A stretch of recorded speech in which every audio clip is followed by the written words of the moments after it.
Am I the asshole for refusing to help pay for my brother Ezra's legal fees after he was found guilty of embezzlement? So I'm a 31-year-old guy, and I've got a bit of a complicated relationship with my family.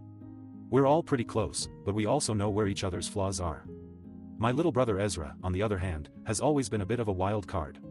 He's got a reputation for being reckless and impulsive, which often gets him into trouble. I remember when I found out Ezra was in serious financial trouble due to some shady business dealings. At first, he tried to spin it as an opportunity to make some money, but it became clear that he'd been embezzling from his own company and other clients. Marin, my sister-in-law, is actually the one who called me to tell me about Ezra's financial woes. She was pretty upset with him for putting her and Jackson, our youngest brother, in a tough spot. When I heard that Ezra needed help paying off his legal fees, I felt like he'd had it coming. He knew exactly what he was doing when he decided to embezzle money from everyone around him. When I told him I wasn't going to help out financially, he got pretty defensive and said I was being cruel and that I was abandoning my family. But honestly, I don't see why I should have to bail him out just because we're family. Ezra also claimed that he's sorry for what happened and that it won't happen again, but his apology sounded pretty insincere to me. He didn't even acknowledge the pain and suffering he caused our entire family. The thing is, I'm not sure if I can ever trust him again. And even if I did want to help, which I don't, how could I feel comfortable putting my own money towards his debt? Am I the asshole for refusing to help pay for my brother's legal fees? Am I the asshole for standing up to my bridesmaid when she told me my dress was ugly in front of all our friends at my wedding? So I, 34F, and here's what happened. My wedding was a big deal. Preston, my fiancé, is a close friend from college and we've been planning this day for months. We invited all the usual suspects, Tess, who's been by our side since freshman year, Marcus, Preston's best friend from high school, and several other friends and family members.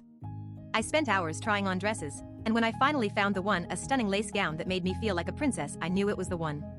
But when we were getting ready for the ceremony, Tess made her comment about my dress being ugly. I'm talking in front of all our friends, with the music playing and the photographer snapping away. She leaned over to me and whispered, "Honey, that dress is so last season." Then she followed it up by saying, I would have worn something more timeless. I felt like I'd been punched in the gut. I was mortified. I tried to brush it off, but inside, I was fuming. What really got under my skin was when Preston and Marcus both chimed in with their agreement that Tess's comment was rude and hurtful. But instead of standing up for me, they just kind of nodded along. Like, nodding is not enough, I need people to be actively defending me here. So I took a deep breath and spoke up. "Excuse me, Tess," I said, my voice shaking with emotion. "That comment was really hurtful. My dress means a lot to me." Preston stepped in then, trying to defuse the situation by saying something about how everyone has different tastes, but I could tell he wasn't entirely convinced. Now, I know some people might say I overreacted, that Tess didn't mean it as an insult and was just trying to be honest. But let's be real, there's a difference between constructive criticism and brutal honesty, especially when delivered in front of an audience. And honestly, it felt like Tess's comment was meant to make me look bad, not help me improve my dress choice. Am I the asshole for standing up to my bridesmaid? Am I the asshole for telling my dad that I don't want his advice anymore after he consistently missed every important moment growing up? So I, 19M, and here's what happened. Growing up, I always felt like my dad was more interested in himself than in being a positive influence on my life. He never attended any of Esme's school plays or sports events, Cash's Little League games, or any other significant milestones that were happening around me. Not once. When I started dating Esme, who's actually a great person, he barely acknowledged her as his girlfriend. It was like he didn't even care about the relationship. The worst part is that when we had our first fight, he just brushed it off and told me not to be so sensitive. He said something like, "You're too emotional," and that I should just calm down. I felt belittled. Things only got worse from there. When Esme and I were considering moving in together, he basically gave us his 2 cents on how much money we could spend on a place. Like, he literally pulled out a calculator and said something like, "We can get a nice 3-bedroom for $800 a month." Not even considering the fact that we would have to split the rent in half. I had enough of his condescending attitude and lack of interest in my life. So when I told him that I don't want his advice anymore, he got all defensive. He said something like, "You're being ungrateful," and that I should be thankful for everything he's done for me. But the thing is, he hasn't done anything. Not even close. I know some people might say I'm being unreasonable or entitled, but honestly, it feels like my dad has been absent from my life for most of my childhood.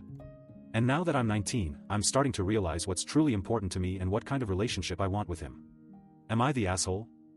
Am I the asshole for telling my roommate that I won't be renewing our lease when he had previously told me it would be a waste of money if I didn't? So I've been living with Wilder and Simone for about 2 years now, and we all get along pretty well. We split the bills evenly and have a good system going.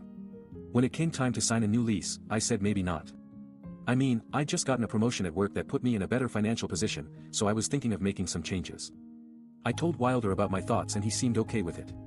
We started looking for apartments together, but nothing we found was really what I wanted. Wilder was pushing to sign something because the old lease was up soon, but I just wasn't feeling it.